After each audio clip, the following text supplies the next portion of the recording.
Bonjour, on se retrouve pour la première vidéo de 2018 sur un thème que vous appréciez énormément, le développement moteur de l'enfant à travers les principes de la motricité libre. J'en ai déjà fait une sur le retournement, sur la position assise, sur comment aider les jeux d'escalade et sur la proprioception. Aujourd'hui, on va parler de l'acquisition de la marche, des premiers pas à la marche acquise. Pour ce faire, je vais faire plusieurs parties. Premièrement, les prérequis à la marche. Deuxièmement, les erreurs à éviter. Et troisièmement, comment accompagner son enfant dans cette acquisition. Alors, dans les prérequis, on a la position assise, se mettre assis. Pour se mettre assis, normalement, l'enfant doit avoir trouvé la position du 4 pattes. J'ai pas dit d'avancer à 4 pattes parce que ce n'est pas un indispensable pour la marche. C'est mieux que l'enfant sache se déplacer à 4 pattes, mais certains sautent cette étape. On a le fait de se redresser debout, donc avec appui dans un premier temps, donc il va se mettre à genoux debout, chevalier servant, donc c'est de se mettre à genoux debout, chevalier servant et se redresser.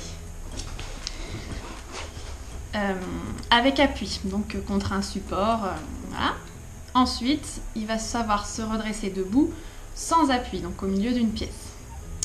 Et quand il va être debout, il faut qu'il puisse se déplacer en crabe, en longeant les meubles ou avec un pousseur.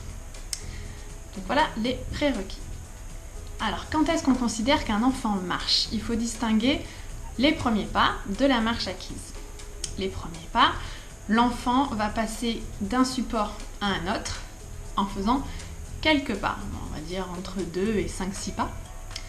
Mais il ne va pas être encore capable de se rééquilibrer si il en vient à perdre l'équilibre, à ne pas tomber forcément, mais à se pencher vers l'avant. Il ne sera pas capable de se redresser pour continuer à marcher. Donc là, on parle des premiers pas. Il peut se passer quelques jours ou plusieurs semaines entre les premiers pas de ce qu'on va considérer être la marche acquise. Pour la marche acquise, en fait, l'enfant va être capable de traverser une pièce sans s'arrêter et de pouvoir stopper la marche, de rester debout et de recommencer à marcher. Donc ça veut dire que s'il se déséquilibre, il n'aura pas besoin de se raccrocher à quelque chose, donc il ne passe pas d'un support à un autre, il marche.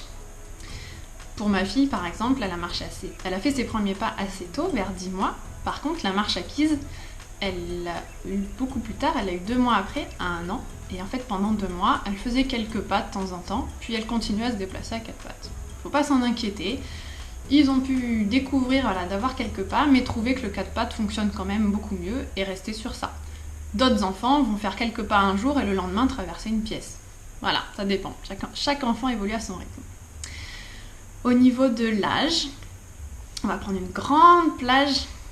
On va dire que les premiers pas vont intervenir vers 10 mois jusqu'à 18 mois.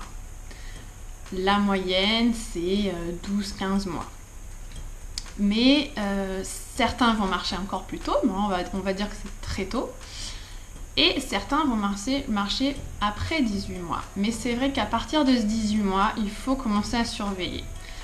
Niveau médical, c'est si après 2 ans, l'enfant ne marche pas, qu'on va vraiment commencer à s'inquiéter. Donc voilà pour les prérequis. On passe maintenant aux erreurs. Alors, dans les erreurs, on va commencer par parler du trotteur Yupala. Le trotteur Yupala, je dis les 2 mots parce que certains utilisent l'un, d'autres utilisent l'autre. C'est une culotte avec un socle autour avec des roues. Donc il y a 4 roues, une culotte et souvent il y a un petit plateau d'éveil devant. On va mettre l'enfant dedans, souvent, au minimum quand il tient assis. Mais voilà, on va le mettre bien avant qu'il sache marcher, bien avant qu'il se mette debout. Et c'est une très mauvaise chose. Alors, que ce soit avec les principes de la motricité libre ou pas, si vous voulez, par rapport aux principes de la motricité libre, on n'a pas à mettre un enfant dans une position qu'il n'a pas acquis seul. Donc forcément, s'il ne se met pas debout ou s'il ne marche pas seul, on n'a pas à le mettre dans un trotteur. Et quand bien même, il y a une croyance, on va dire, certains pensent que le trotteur apprend à l'enfant à marcher. Or, rien ni personne n'apprend à un enfant à marcher. La marche, c'est quelque chose d'inné chez l'humain. Comme après toutes les étapes du développement moteur, les étapes majeures du développement moteur. On n'apprend pas à un enfant à se retourner, tout comme on ne lui apprend pas à marcher. Il va le faire seul. Donc notre rôle, c'est de l'accompagner, de lui proposer un environnement adéquat, d'avoir une sécurité affective en notre présence, mais on n'a pas besoin de lui apprendre, et donc le trotteur ne va en rien lui apprendre à marcher. Au contraire, il va le bloquer dans son développement et il peut être une grande source d'accidents.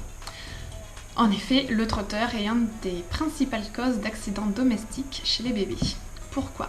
Parce que l'enfant en fait a accès à une certaine autonomie dont il n'a pas la maturité pour en faire usage. Donc par exemple, il se déplace dans son trotteur, chose qu'il va très rapidement réussir à faire. Donc même s'il tient juste assis, on le met dans le trotteur, il a les pieds qui touchent le sol. Un bébé, quand il a les pieds qui sont stimulés sous sa plante, il va réagir. Donc il va tendre les jambes, même un tout petit bébé de quelques semaines. Si on le pose debout quelque part, il va tendre les jambes. C'est un réflexe. Donc un bébé qu'on met dans un trotteur, très rapidement, il va trouver comment avancer parce que c'est des réflexes. Ça ne voudra absolument pas dire qu'il a acquis la marche. Et donc il va se déplacer comme ça. Et il y a une marche, des escaliers, un objet sur lequel il va buter. Et hop, il va basculer par l'avant. Chute. Il peut aussi, par exemple, avoir accès à des choses qu'il n'aurait pas accès s'il était au sol, puisqu'il ne se redresse pas. Ça peut être des objets dangereux, ça peut être une lampe. Il va l'attraper, la secouer et paf, elle lui tombe sur la tête. Donc ça, ce sont deux grosses possibilités d'accidents.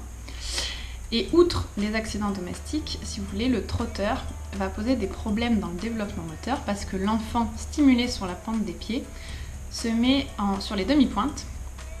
Et donc, si il commence à prendre le réflexe de se déplacer sur les demi-pointes, il va surstimuler un muscle, c'est le solaire, dans le mollet. Et ce muscle-là va être du coup très tendu et ça va être très difficile de revenir en arrière. On va avoir des séances de kiné, de rééducation, voire même une opération. Parce que si l'enfant marche sur les demi-pointes, donc pas que dans le trotteur, plus tard, s'il continue à marcher sur demi-pointe, vraiment, ça va lui causer des problèmes de développement. Autre souci, ça fausse complètement son équilibre. Donc un enfant qui est dans un trotteur, il est suspendu par les parties génitales, il n'apprend pas du tout à s'équilibrer seul. Or, c'est un élément indispensable à la marche. L'enfant doit trouver son équilibre par lui-même. Donc je pense avoir fait à peu près le tour du problème du trotteur.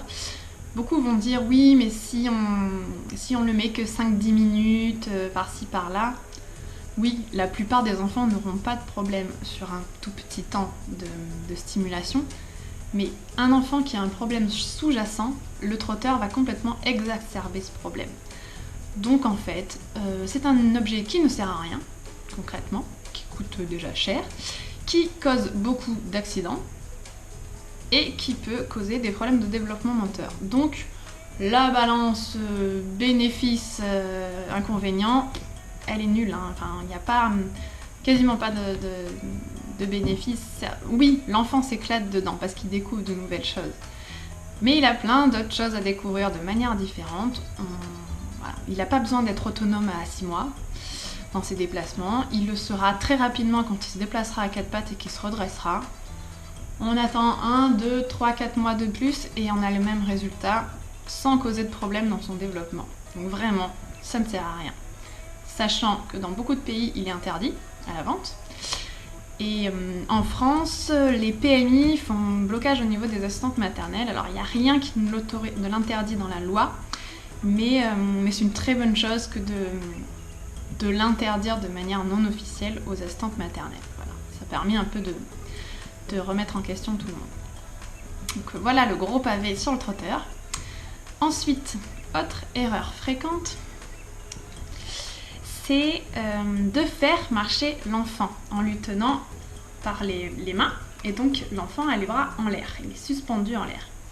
Donc, comme j'ai dit, les principes de la motricité libre, c'est qu'on ne place pas un enfant dans une position qu'il n'a pas acquise seul, et autre principe, on intervient le moins possible sur l'enfant. Ce qu'il faut faire, c'est intervenir sur son environnement.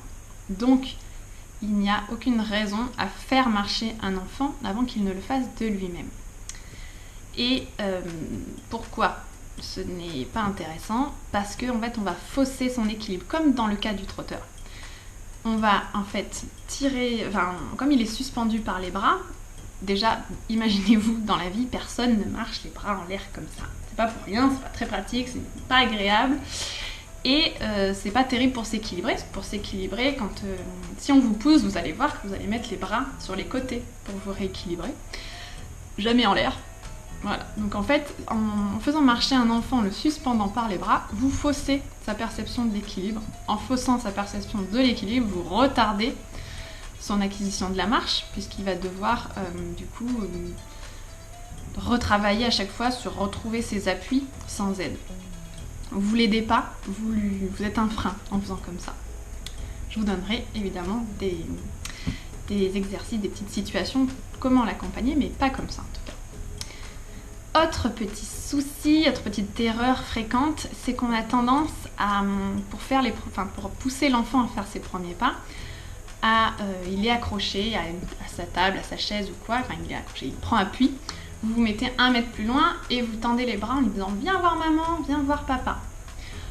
Alors, le problème avec ça, c'est que l'enfant va venir vers vous parce que vous êtes son meilleur jeu. Évidemment, vu que vous êtes ses parents, mais même ses grands-parents, quelqu'un qui vient le voir, il va être toujours plus content que d'être avec un jouet.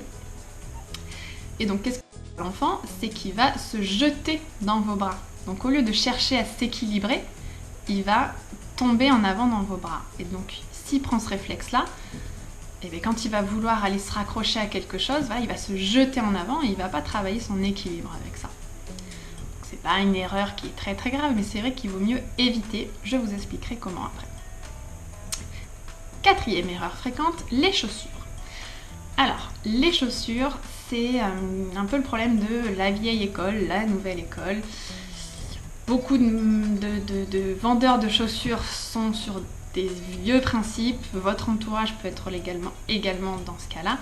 Mais aussi, c'est bien le problème, certains professionnels de santé qui ne se sont pas vraiment mis à jour avec les études des dernières années. Donc, est-ce qu'un enfant a besoin de chaussures rigides qui lui prennent bien la cheville pour marcher? Eh bien, je vous invite à marcher avec des chaussures de ski. Si vous ne maîtrisez pas la marche, voilà. Il faut, pour se rendre compte, c'est un enfant qui commence à marcher avec des chaussures rigides qui remontent sur la cheville. C'est comme un adulte qui doit se déplacer dans la neige avec des chaussures de ski. C'est pas très pratique, ça bloque complètement la mobilité de la cheville. Ça sert à rien, ça handicape plus qu'autre chose. Et certains vont aussi dire de prendre des chaussures plus grandes, comme ça il y a plus de surface au sol pour s'équilibrer. Ouais, mais on fausse son équilibre, puisque du coup, il n'a pas les bons appuis. Comme je vous ai dit tout à l'heure, je ne sais plus si je l'ai dit. Bon. Au niveau de la marche, ce qui est très très important, c'est les sensations qu'ont la plante des pieds avec le sol. On est aussi sur de la proprioception, donc que son cerveau sache se repérer, sache où est son corps dans l'espace. Donc, tout ce qui va venir entraver sa mobilité, perturber son équilibre, va handicaper l'enfant plus qu'autre chose. La meilleure façon pour un enfant d'apprendre à marcher, c'est d'être pieds nus. Donc j'enchaîne avec comment accompagner votre enfant. Donc si vous voulez lui permettre de découvrir la marche, quand il fait beau, il n'y a pas de souci, on le met pieds nus facilement. Quand il commence à faire froid, que le sol est froid, qu'il fait froid ou qu'on veut aller dehors, et bien on va le chausser.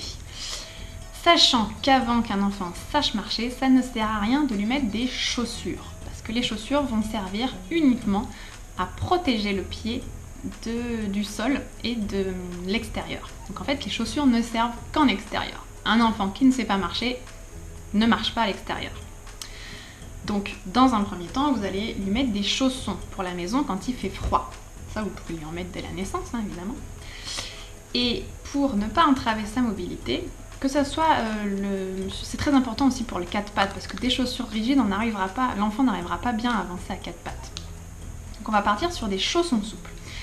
Qu'est-ce que c'est des chaussons souples? Alors j'en ai pas en cuir, mais bon, comme ça je vous montre autre chose. Ils sont rangés quelque part. Vous aimez beaucoup les chaussons de ma fille. Je vous mets toutes les références en descriptif de la vidéo. Donc là, on a des chaussons avec une semelle en cuir et des chaussons souples. Des chaussons souples doivent pouvoir se froisser complètement dans la main. Donc là, c'est un extérieur en polaire et en coton à l'intérieur, mais la semelle est en cuir. Voilà, ça c'est un chausson souple. On doit pouvoir le froisser complètement. Ça vient isoler le pied de l'enfant du sol, mais ça ne vient absolument pas perturber ses appuis au niveau des pieds. On en retrouve un petit peu plus épais à Decathlon, des chaussons de gym, mais pareil, il doit pouvoir se froisser dans la main. Et là, il n'y a pas de cuir, donc pour toutes les personnes véganes, ça va être mieux. C'est un synthétique. Voilà. Ensuite, pour les chaussures, il faut garder le même principe, que les chaussures soient le plus souples possible. Alors, qu'est-ce que c'est qu'une chaussure souple? Une chaussure souple doit pouvoir se plier en longueur, en largeur, et au niveau du talon, pareil. Pas de tige montante, rien qui vienne bloquer la mobilité du pied. Donc la chaussure souple doit pouvoir se replier complètement dans la main. Ça, c'est vraiment une chaussure très souple. Par contre, il y a une petite semelle en gomme, voilà, c'est suffisant pour l'extérieur. Que ça soit des premiers pas jusqu'à quelques années. J'ai fait un article là-dessus, donc je vous le remettrai en lien. Je ne vais pas m'attarder trop dessus. Donc voilà pour comment régler le problème des chaussures. Ensuite, je vais vous parler du pousseur. Alors, à la place d'un trotteur, il faut bien différencier le trotteur du pousseur, ça n'a rien à voir. Le trotteur est quelque chose de très néfaste, le pousseur est très bien. Et il y a encore aussi le porteur, mais je vous explique après. Le pousseur, c'est un objet sur lequel l'enfant va pouvoir prendre appui avec les mains et qui va avoir des roues, en général 4 roues. Donc là j'en ai pris un, mais alors c'est pas un vrai pousseur, c'est pour les un peu plus grands, c'est une petite poussette en bois, un petit chariot. Mais j'en ai plus, j'avais une poussette qui était un peu plus stable, mais elle est cassée, c'est la Smoby. Et là j'ai l'Arche S que vous connaissez déjà par mes autres vidéos, qui est vraiment ce qu'il y aura de plus stable. Donc l'enfant va prendre appui à peu près à cette hauteur là, va pouvoir s'accrocher, et va avancer plutôt en ligne droite, avec un pousseur qui est comme ça, il va plutôt faire de la ligne droite. Et avec l'Arche S par exemple, les roues sont multidirectionnelles, du coup il va aller dans tous les sens. Alors, le petit problème de l'Arche S, c'est que c'est lourd et encombrant. Et il faut faire attention sur les débuts, quand l'enfant va commencer à l'utiliser, il n'y a pas de frein. Donc il faut rester à côté parce que ça va partir vite. Idem sur celui-là. Vous trouverez des pousseurs avec des systèmes de frein. Vous en trouverez. Alors, l'avantage d'un chariot, c'est qu'on va pouvoir le lester. Donc en rajoutant du poids, ça va forcément freiner. Ce qu'il faut faire attention, c'est que ça bascule pas. Donc par exemple, celui-là, il est léger. Il faudrait vraiment le lester avec des pommes de terre ou je ne sais quoi, pour que quand l'enfant prend appui dessus, il ne bascule pas. Mais celui-là n'est pas un vrai pousseur. On peut pallier là pour la stabilité avec du poids, et pour le système de freinage on peut très bien mettre de la feutrine autour des roues, ça va ralentir le chariot, le pousseur. Donc il y en a des chariots, il y en a poussettes, il y en a plein des pousseurs. À vous de faire votre choix. Ce n'est pas un indispensable, vous pouvez très bien, par exemple là je les ai pas là, j'arrive.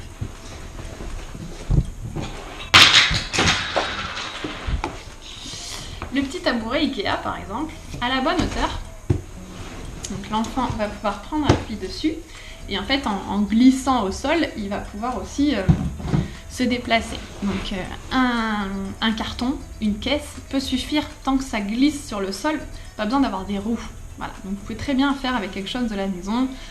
Beaucoup d'enfants qui ont des super pousseurs, mais qui vont préférer une boîte en carton.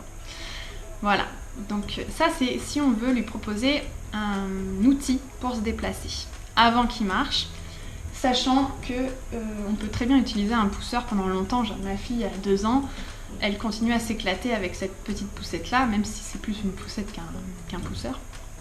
Donc ça va être rentable longtemps. Il me reste encore deux petits conseils à vous donner pour pallier au problème de tendre les bras en avant ou de suspendre l'enfant par les bras en l'air.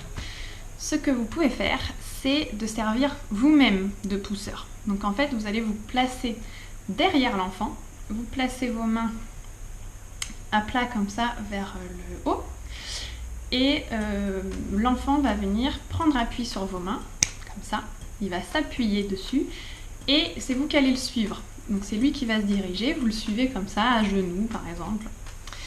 Donc ça, vous pouvez le faire sans souci. Vous servez de pousseur. Tant qu'on reste à peu près à cette hauteur-là, c'est vraiment un petit problème de batterie. Donc, dernier point à voir pour accompagner son enfant, c'est d'aménager un petit parcours dans la maison. Alors, c'est pas utile d'avoir du matériel vraiment de motricité. L'objectif, c'est vraiment d'utiliser ce que vous avez à la maison, qui soit à peu près à la bonne hauteur. Mais vous allez pouvoir mettre des hauteurs différentes. Donc, je vous ai expliqué que pour que l'enfant prenne appui, c'est bien d'avoir à peu près cette hauteur. Moi, en tant qu'adulte, voilà, d'être là, au milieu du corps. Donc, juste que l'enfant puisse avoir ses bras tendus devant lui. Pas trop haut, pas trop bas. Donc, vous pouvez utiliser table basse, chaise, caisse, carton, le canapé. Voilà, tout ce que vous avez à une hauteur moyenne, comme ça. Vous les alignez, vous mettez un peu d'espace entre chaque élément et vous pouvez, alors pour inviter bébé à se déplacer, aller d'un endroit à un autre, vous pouvez mettre des jouets comme ça en hauteur et voilà, l'enfant va du coup se déplacer d'un point à un autre. Au début vous pouvez tout coller, puis au fur et à mesure vous espacez entre deux points d'appui. Voilà, donc c'est comme ça quand en fait il se déplace en crabe et du coup qu'il va se lancer pour faire ses premiers pas. Voilà. Donc cette fois-ci, je pense avoir tout dit. Après, je referai peut-être des vidéos. Bon, j'ai déjà un article sur comment chausser bébé, mais je pense que je ferai quand même une vidéo. J'ai déjà... Qu'est-ce que je vous ai parlé aussi? Pour le pousseur, il faudrait que je fasse un article, parce que c'est juste une publication sur mon groupe. Voilà, donc je vous ai déjà dit pour les autres aspects du développement. Donc n'hésitez pas à vous abonner à la chaîne pour suivre toutes les vidéos, à mettre un petit pouce si cette vidéo vous a plu, à commenter si vous avez d'autres questions, des remarques à faire, voilà, il n'y a pas de souci, je réponds dès que je peux. Et puis aussi me dire si ce format vous convient. Je voudrais essayer de sortir plus de vidéos mais avec moins de travail de montage, donc que ça soit un peu comme un live et qu'il y ait moins de montage, sachant qu'il y aura de moins en moins de support visuel de ma fille, parce que c'est difficile de pouvoir la filmer sans voir son visage et d'avoir tous les éléments que je veux montrer. Donc voilà, là j'ai beaucoup parlé, je vais essayer de vous mettre des petits extraits quand même. Et voilà, on se retrouve très bientôt. À une prochaine!